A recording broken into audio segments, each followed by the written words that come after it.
in Ontario, there are over 400,000 Filipinos. But Wow. in all of Canada, I think there's like a million of us now. Everybody I met in Philippines either is master, PhD, or at least bachelor's. They hold a bachelor degree. Schools like yours who offers all these courses how to work in the hospitality industry can help the newcomers in making sure that number one, a job, number two, they get a job that they really love. Hello, and welcome everyone to Hanson Career Connect, a platform to hear from experts who are making a profound impact in their fields. Tune in to learn how to kickstart and elevate your career journey. I'm your host, Hardeep Kaur, VP of Enrollment and Marketing at Hanson College. Today, we have a very inspiring guest, Rosemarie Ami Seaborn, Executive Director of the Society of Philippine Artists, Recreation and Community, also known as SPARC, and a founder of One Pinoy Inc. As a powerhouse in cultural and community work, Rose is not only making waves in the business world, but also promoting Filipino culture through engaging events and initiatives. Get ready for an exciting conversation with Rose to learn more about the amazing Filipino community in Toronto. More connections means more business. Today, with Rose, we will discuss on how to strengthen community connections for business growth. Rose, mabuhay, and welcome to Hanson Career Connect. Maraming salamat, Hardeep. Thank you so much for having me. How are you? I'm doing very well. Thank you for coming here today, and we're very excited to know more about you and your journey within the Filipino community. Sure, I'm excited to share also my journey here in Canada. Thank you. Rose, which part of the Philippines you are from? Actually, this is going to be long because my parents are from the north, so they're called Ilocanos. Yeah. But I was born in the south, right, which is now I'm becoming Bisaya. And I grew up in Manila, right? So I speak three different dialects fluently because of those movements that happened into my life growing up. So is it like they speak different language at every part of Philippines? Yes. Oh, how many yes. languages do they speak? I think we have over 100. Over dialects. 100? Yes. And how many you know? Well, how many? I can speak fluent 3, but I understand 2 others. Wow. Yeah, at least 5. Are they very different or there's still similarity? They are very different. Okay. Yes. Oh, wow. Kudos to you. I can only say mabuhay and kamusta. That only I learned from my trip when I went to Manila last year. Yeah. How was it? It was great. It was really good. I learned a lot of things, but we'll definitely learn more about Filipino community from your visit today as well. Oh, yeah, for sure, for sure. I'll be happy to share more about the community. Yeah. And you know what? Platforms like this, what you have here as a podcast, will actually give you more ideas about the Filipino community here, not just in Toronto, but also in Canada. Rose, there are over 330,000 Filipinos in GTA, making it one of the fastest growing ethnic group in the city. Can you tell us more about the community, their interests, the businesses, and the cultures, and of course, the food? Well, I'm glad you asked. Actually, here in Ontario, there are over 400,000 Filipinos. But Wow. in all of Canada, I think there's like a million of us now in Canada. In Canada. Wow. In terms of food, well, you know, I organize an event as part of SPARC. We organize an event called Taste of Manila, which is the most visited festival, Filipino festival in Canada. As we have over 500,000 attendees every year in one day alone. So with that, we showcase our food. All like 80% of the vendors are Filipinos, and of course, we always showcase our street food. So when it comes to food, though, for example, like the multicultural community out there who wants to try Filipino food, this is not a fear factor type of food, okay? We have the fear factor type of food, but we also have the regular yummy Filipino food like lumpia, pancit, and of course there are different influences in our food, like the Spanish influence. So we also have those food that are rich in sauces, like the tomato sauce. We use it a lot in our food. We have those. So It But I'm depends. I'm more interested to know about the fear factor food. The fear factor Yeah, food. what are the fear Well, factor food? we have the balut. It's like the egg. The fermented duck eggs. So Ah, there's like little duck fetuses inside, oh. and then they we boil it, right? And then that's what you're gonna eat. So it's called balut. Balut. Okay, I can't have it, but I'm vegetarian. But I'm sure many of our listeners can have it for sure. It Yes, the sounds balut. good. It Yes, sounds of course. fearful for sure. Yes. Yeah. So So, that's the most popular fear factor food is balut. oh wow. Okay. And how are the businesses and the interests from the community? The businesses actually, I'm proud to say that the business in our community, it's growing. Our community is known as like in the healthcare industry, right? We are from a service type of industry, which is healthcare. Nothing is bad. We're so proud about what we do contribute in the society, most Yeah. especially in Canada. We're proud about our contribution, but not just healthcare. Aside from having healthcare workers, we are also lawyers, Yeah. right? Now we are also politicians, engineers, managers, and of course tech founders. Hello. So the Filipino people are also occupying a lot of not just employment positions but also business. They own businesses in here in Canada. Yeah.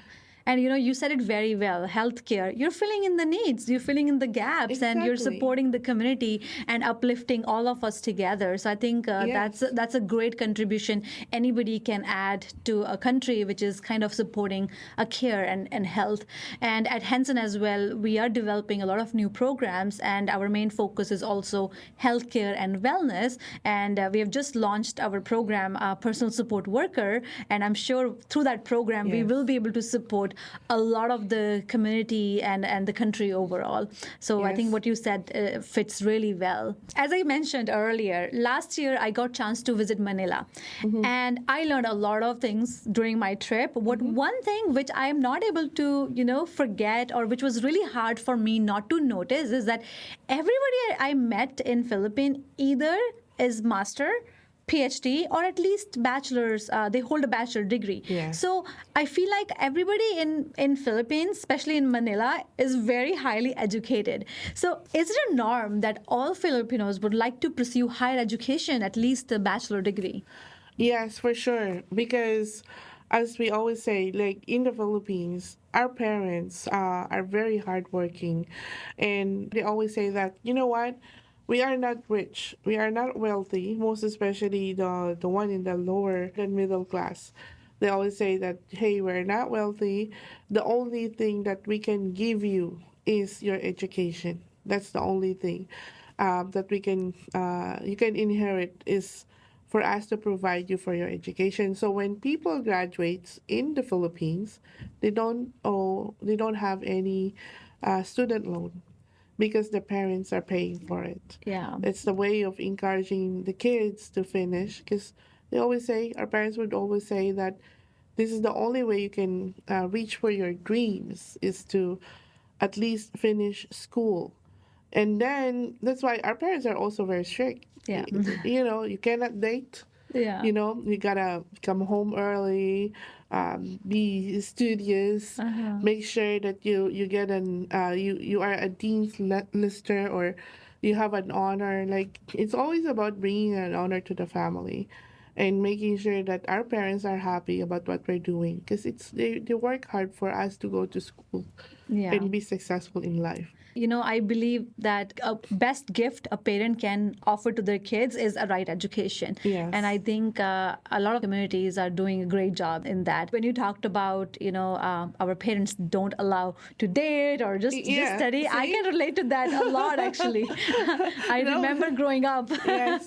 Yeah. And it's more of, hey, kid, you can't date until you're finished university. And then after you finish university, what we do, at least in our culture, is we return back the favor to our parents. Maybe we Yes. buy them a house first. Yeah. We let them settle first. Or we help our sibling next to us Yeah. finish their school. And then after them, then they're the one who can help the next sibling go to school, finish school. Yeah. So it's all about investment and returns. So Exactly. Yes, yeah. for sure. And that's how we are taught, like we are programmed. Like it's about helping the family. Yes, Yeah. thank you. Getting to know the community is so exciting that we can just go on and on. But before we get into more details, I want to ask you what brought you to Canada and motivated you to involve in and lead the community initiative so well that you're connecting thousands of people together. Ever since I was a little, I already imagined myself to be living somewhere, living abroad. If not the US, then Canada. Or if not Canada, maybe I'm somewhere in Australia. I don't know. But I always imagine myself living somewhere, but in my adulthood, not in the Philippines, right? I don't know. That's how I feel about myself at the time. So that's what brought me here. Is like I really wanted to be somewhere, and I got that opportunity through also work, right? To also work here. My first job here was actually working at a coffee shop. Of course, who didn't work at coffee shop, right? As to get your Canadian experience, Yeah. right? And then I work as in an account receivable of this movies company, right? And then finally, I got a really good break working at IBM Okay. Canada. Yeah, so that's the start of my career. And then, you know how back in the early 2000, they're already talking about offshoring jobs, outsourcing our jobs to other countries. Funny enough, my job was outsourced back to the Philippines. So you're like, it's time to move back to Philippines.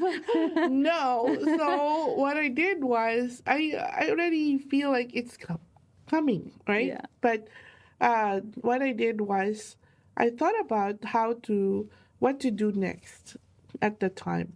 So I said, you know what am I gonna do? So I'm always entrepreneurial growing up. So I thought of a business and I found this opportunity on publishing a newspaper.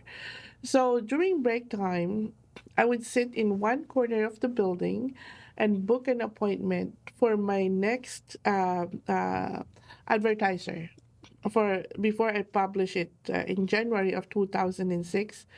Back in 2005, October, November, I'm already booking and meeting people in the community to who are my next advertisers. So when December hit, my newspaper is already ready to for printing. So January hit, I got my first newspaper. I published my very first newspaper, and I broke even in terms of costing, which is good. Like Yeah. for the first time, right? And then from there, I developed my relationships in the community. I met all the a lot of decision makers, the key players in the community, because at the time there's no Facebook. Yeah. So how are they gonna put their faces on uh, on or known by people is through newspaper.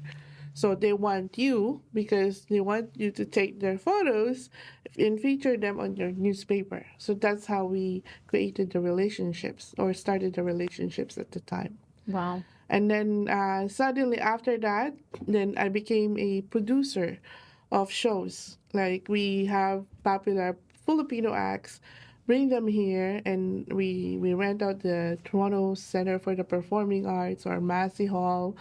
Uh, I even had experience doing an event at the Metro Toronto Convention Center at the time.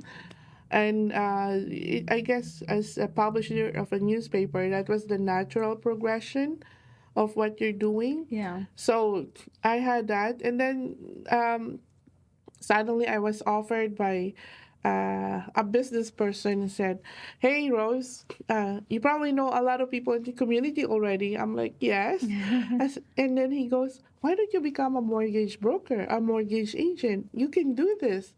I said, "Sure." So then I became a mortgage agent from 2010 until now, which is still my main bread and butter.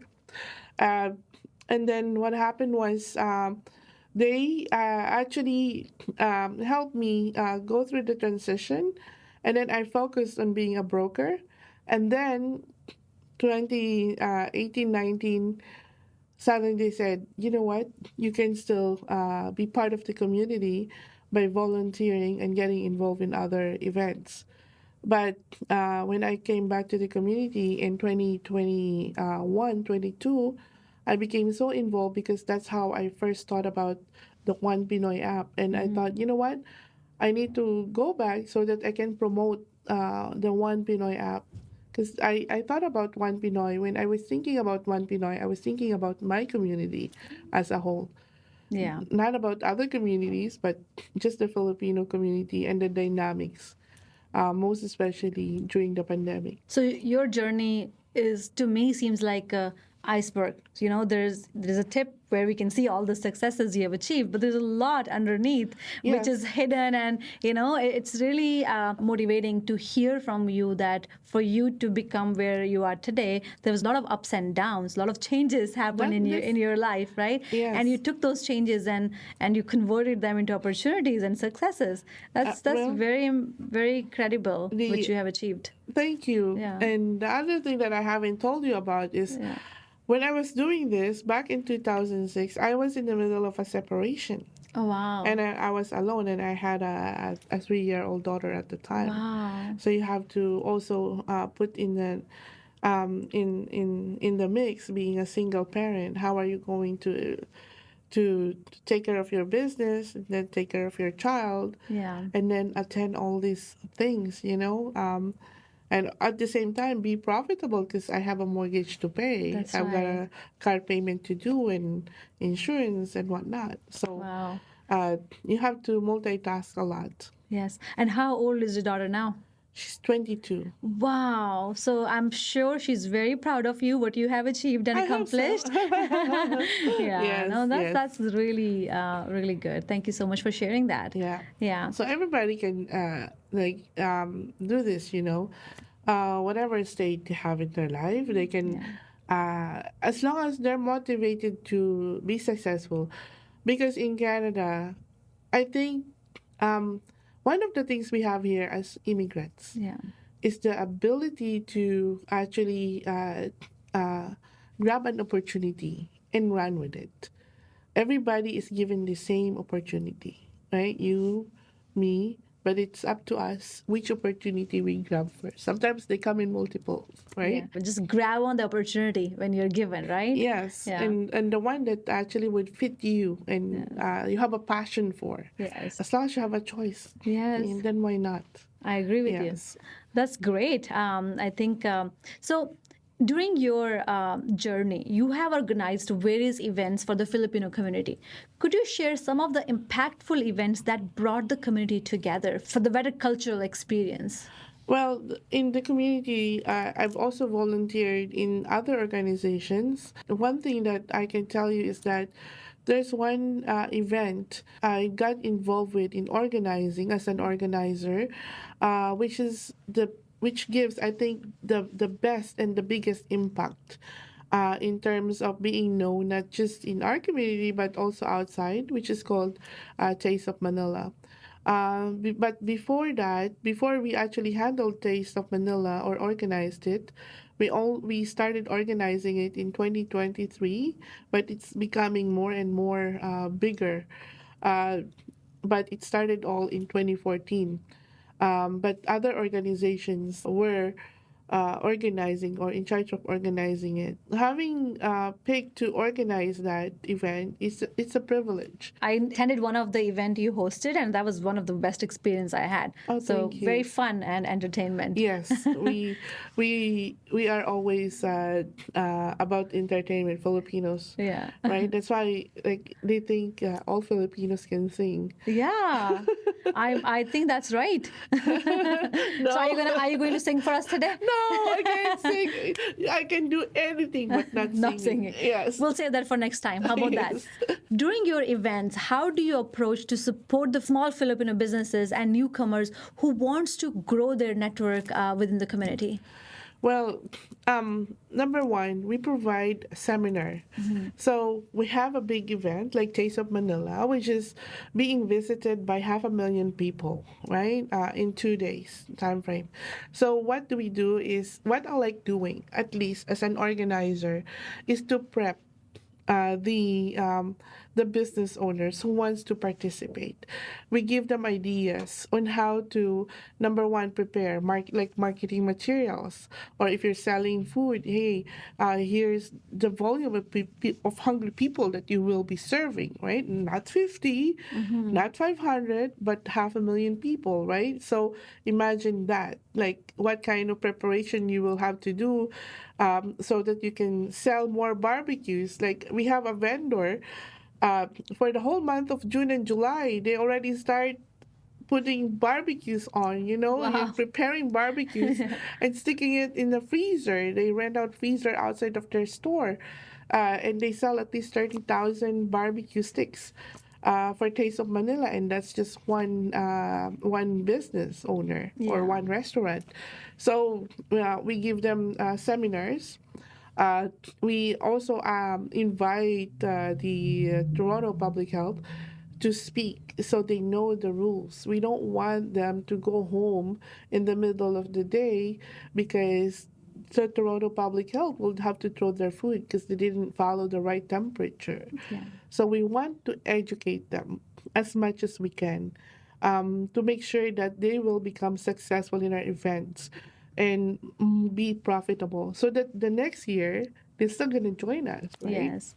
So it's also like doing it with responsibility, right? It's a Yes. huge event, and I must say that it's also a big responsibility Yes. for organizers to host such a big event. It is because that event it costs us $500,000 to Yeah. stage it, and of course because of that, our booth is also expensive, but it's not just we want to push for to sell the booth. We want to make sure that whoever buys that booth will be successful, Yes. and then also make money for their business. That's great. So, if you look at outside of the Filipino community, if anybody who want to involve or to work with Filipino businesses and communities, what are some of the cultural ethics they should be aware of to develop more meaningful partnerships and collaborations? I think um, the the Canadian marketplace, it's a level playing field, right? Um, but I think the key foundation is knowing the culture first, like how we do business might be different from the way you guys do business, right? And also, you know what? Always break bread with someone that you want to do business with. Go for it. We are a very social community. We Yes. like eating. Like in every meeting that I Yes. have, I will always bring them to a restaurant.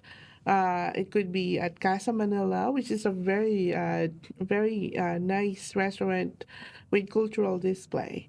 Or I can always bring them to a resto bar called Uh-huh. Republica for a night of singing and entertainment. Wow. Or if it's just a simple meeting, I can always bring them to Every Foods. So we have several restaurants that I can bring my guests if I have to, you know, develop a meaningful relationship with. Uh, I have another investor in real estate. Um, he, they are Chinese. So you know what? Whenever I go to a meeting, I bring them this Filipino snack. It's called ensaymada, Uh-huh. right? And they all love it. So or empanadas. So whenever I go, every time I go to meet up with them, I always bring something for them to try, and that works. I Yeah. mean, why not, right? So it's good. You do business and you eat yummy food together too. Exactly. That's a great tip. It's a good way to Yeah. uh, break the ice Yes, and I agree. develop more of a person to person relationship, not just business to business relationship. Yes. I think that's and always for me, I always pay it forward. Yeah. It's not about what I can take from that meeting, but what can I give in that meeting to that person, right? Yeah. uh, I think that's how you also establish trust with each other. Okay. So it's not about take, Yeah. but show that your sincerity by giving first. Yeah. Not just because in our community, but generally speaking. Generally, Yeah. yeah. I think Canada have brought us all together. Yes. Yes. How many nationalities are in Canada, and we all have to Multi. work with each other, live in the same country. So, Exactly. and I think food is the great starting point. And Yes. you get to at the end of the day, you're doing the business with the people, with people. So I think what you said fits really well. Wherever Yes. you want to build the connections, bring it together. Take a personalized approach. So that's a Yes. great tip. Rose, you have launched very interactive One Pinoy app. What does this mean? And what is the platform about?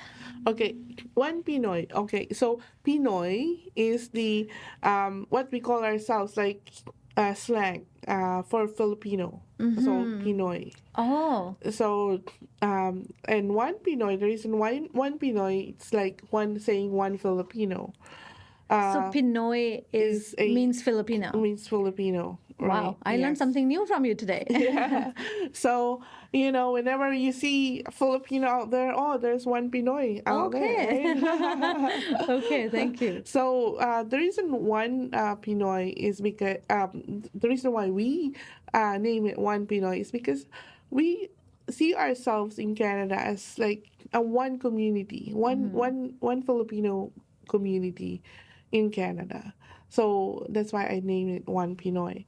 Um, the thing about One Pinoy is it's about sharing good information to people and making sure that everyone can have a platform that they can go to on a regular basis, and they get educated too.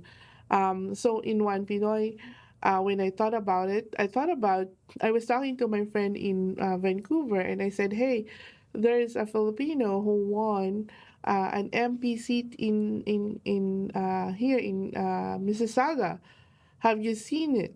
Have you seen the news?" I'm like, "No, you Oh, didn't see it on your feed on Facebook." No. I'm like, "Okay." So I called another friend who is in Halifax. She said the same thing. She okay. didn't see that feed. And then she saw the news after 2 days. So that's when she found out about it. Okay. So I said, okay, I'll make sure that we have a centralized news system where everybody can see whether you're from Vancouver or from Calgary. You'll know exactly what's going on in Toronto. Or if I'm here in Toronto, you know what's going on in Vancouver or in Saskatoon, right? So it's centralized news system. And then we also have the New to Canada, which is all news about the how to of Canadian way of living, like how to get your SIN number, Yeah. right? How to get your driver's license, how to register your kids to school. So you have all this information. So we simplify the information. We even have tips on how to register a bank or get a bank account, or tips on how to choose the right cell phone provider for you.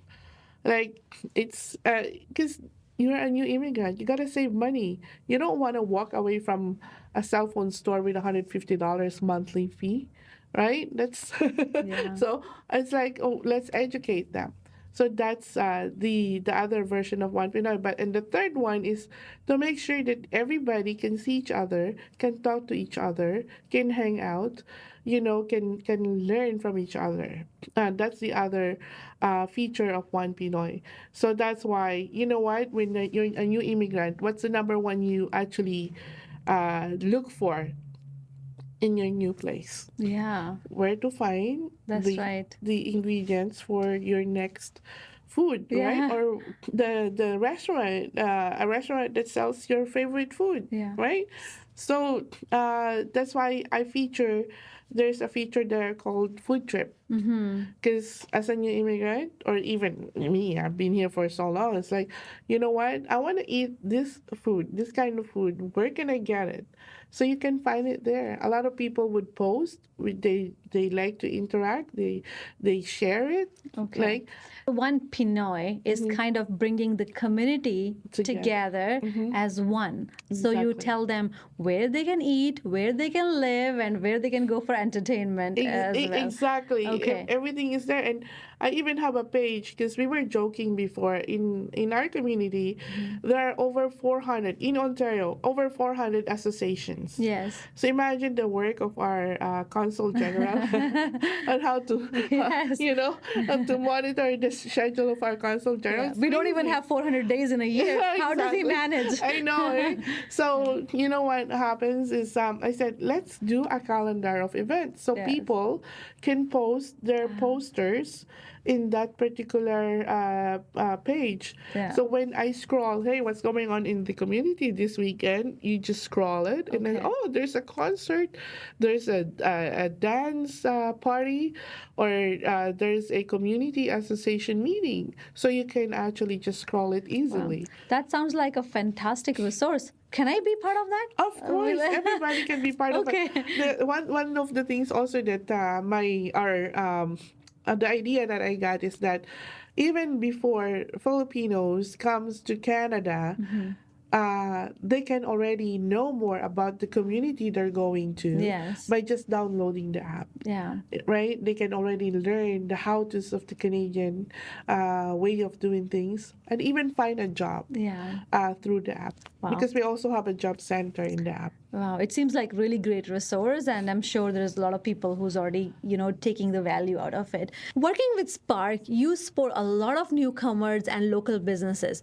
What challenges have you seen them face, and how others can learn from your insights to promote their communities as well? Well, for the newcomers, the number one thing that they need is local support, right? The community. One thing about our community is that when you are looking for help, whether because you have a parent who came here and then suddenly got sick with no OHIP, and something happened, the community is so fast in bringing everybody together to offer help to that family.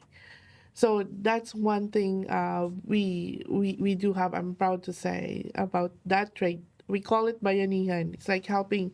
Let's help each other within the community. So the newcomers definitely have their own challenges, like finding a place or uh, getting that first job to get a Canadian experience. Yeah. Those were normally the challenges, but just reach out in the community. Everybody's willing and are jumping to help Yes. the newcomers. With regard to business owners, we Filipinos were very, very entrepreneurial. So whether you're selling a lumpia or a spring rolls, right, or like a sweet bun, right, or even eggs or balut, you can find us everywhere. But when people knows about your business, they try to support you. Yeah. Whether they're buying or they're getting it from your home because you don't have a commercial space yet, they're very supportive that way. We are supportive with one another. So with that, uh, the other challenge is to really educate the business owners just to make sure that they're following the Canadian rules. Most especially if you're selling food, you gotta make sure that you are following the Toronto Public Health guidelines, right? And again, schools like yours, who offers all these courses about food handling, or even about being how to be a chef or how to work in the hospitality industry, can help the newcomers in making sure that number one, they get a job. Number two, they get a job that they really love. Yeah. That's the most important thing. I think what the work you're doing with SPARC and as well as with the One Pinoy is very incredible, and I'm sure this is helping a lot of newcomers, a lot of small businesses, and helping community to come together. And also, it's helping other communities to be involved in the Philippine community. So I think that's very good, and I hope our viewers will get a lot of knowledge about the community and about how to grow their businesses as well. One last question, which I would like to get your opinion on for our viewers, is about the mentorship. When you have an idea and you want to start something new, there's always a hesitation of not knowing Yes. what you don't know. Yes. So everybody need some kind of mentorship in their journeys, but we're hesitant to approach for mentorship. So what tips would you share for someone who's looking to get the mentorship or approach the mentors, but they don't know where to start? Well, one thing that I can tell you is that uh, you gotta network. You gotta be out there, number one, because that's how you meet people, right? And then when you know about their backgrounds, then you can easily approach them to mentor you. Like myself, what happened was I'm always out there. I'm always out and about. My goal is to network, to introduce myself.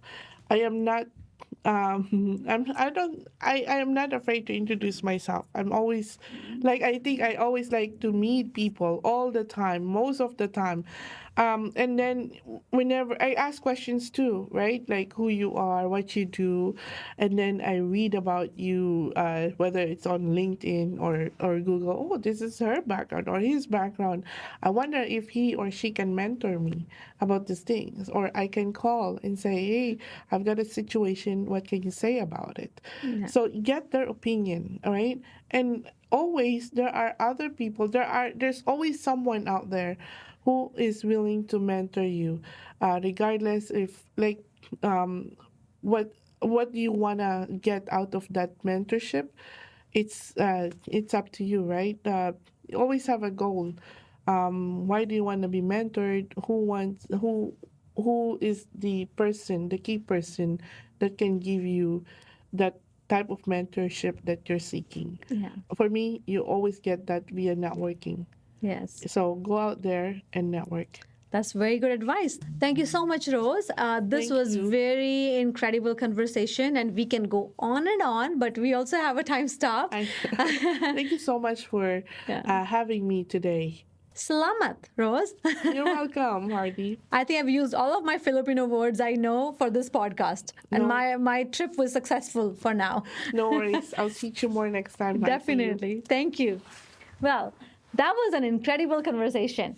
Huge thanks to Rosemarie Ami Seaborn for joining us today and sharing her journey. Thank you so much, you. Rose. Don't forget to say mabuhay when you see anybody from the Filipino community. Say mabuhay, take them for a meal, and you never know, there's a business opportunity waiting for you.